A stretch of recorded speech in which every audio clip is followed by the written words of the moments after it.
Thrissur corporation ഭരണം കോൺഗ്രസിന്റെ കൈകളിലേക്ക് വരികയാണ്.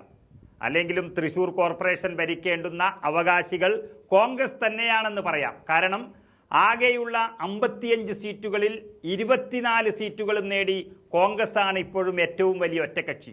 CPM ആണെങ്കിൽ 15ഉം ഒരു സ്വതന്ത്രനും, അതുപോലെ CPIയുടെ 3ഉം, JDS, അത് മാണി ഗ്രൂപ്പ് എന്നിവരുടെ ഓരോ സീറ്റും, അതിനൊപ്പം 5 സ്വതന്ത്രരും കൂടിയാണ് 25 സീറ്റുകൾ നേടി ഒറ്റ സീറ്റിന്റെ വ്യത്യാസത്തിൽ തൃശൂർ കോർപ്പറേഷൻ ഇടതുമുന്നണി ഭരിക്കുന്നത്. BJPക്ക് 6 സീറ്റുകളുണ്ട്. അവർ ആർക്കും പിന്തുണ നൽകില്ല എന്നത് അവരുടെ മര്യാദ. അപ്പോൾ ഒറ്റയ്ക്ക് 24 സീറ്റുകൾ നേടിയ കോൺഗ്രസ് സ്വാഭാവികമായും ഭരിക്കേണ്ടുന്ന ഒരു കോർപ്പറേഷൻ കൂടിയാണ് തൃശൂർ. അതിനെയാണ് 4 പാർട്ടികളും കുറേ സ്വതന്ത്രന്മാരും കൂടി ഭരിച്ചുകൊണ്ടിരിക്കുന്നത്, അതും ഒറ്റ സീറ്റിന്റെ വ്യത്യാസത്തിൽ. അത് വലിയ ഭരണാസ്ഥിരതയ്ക്കും കാരണമായിട്ടുണ്ട് തൃശൂരിൽ. കോൺഗ്രസിൽ നിന്നും പോയ MK വർഗീസാണ് ഇപ്പോൾ അവിടെ മേയർ. അദ്ദേഹം ഈ അവസരം പരമാവധി മുതലെടുത്ത് CPMനെ ഹൈജാക്ക് ചെയ്ത് നിർത്തിയിരിക്കുകയാണ്. എന്നാൽ ഇപ്പോഴത്തെ പ്രത്യേക സാഹചര്യത്തിൽ K മുരളീധരന്റെ വരവോടെ തൃശൂരിൽ അടിമുടി മാറ്റങ്ങൾ വരാൻ പോവുകയാണ്.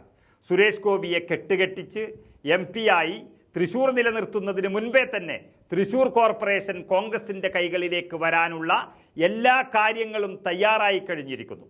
തൃശൂർ കോർപ്പറേഷനിൽ LDFിലെ ചില സ്വതന്ത്ര കൗൺസിലർമാർ UDFിൽ ഉടൻ എത്തുമെന്നും കോൺഗ്രസ് നേതൃത്വം അറിയിച്ചു കഴിഞ്ഞു.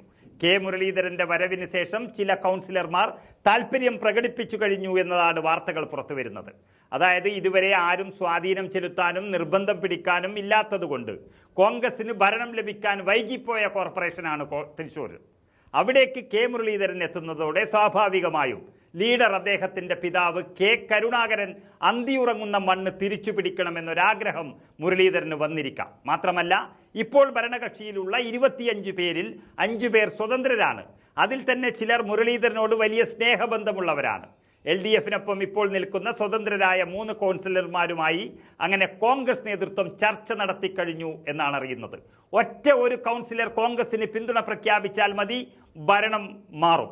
ഇപ്പോൾ ഭരണകക്ഷിക്കുള്ള 25 കോൺഗ്രസിന് ലഭിക്കാം. സ്വതന്ത്രർക്ക് പുറമെ ഇപ്പോൾ CPIയിലെ ചില കൗൺസിലർമാരും താൽപര്യം പ്രകടിപ്പിച്ചതായി കോൺഗ്രസ് പാർലമെന്ററി പാർട്ടി നേതാവ് തന്നെ അറിയിച്ചു കഴിഞ്ഞു. ഒരു സീറ്റിന്റെ ഭൂരിപക്ഷത്തിലാണ് കോർപ്പറേഷനിൽ LDF ഭരണം നിലനിർത്തുന്നത് എന്നുള്ളതുകൊണ്ട് അതിനേക്കാളേറെ പിന്തുണ ലഭിക്കുന്നതോടുകൂടി കോൺഗ്രസ് നീക്കങ്ങൾ വിജയത്തിലേക്ക് കടന്നിരിക്കുന്നു എന്നാണ് അറിയാൻ കഴിയുന്നത്.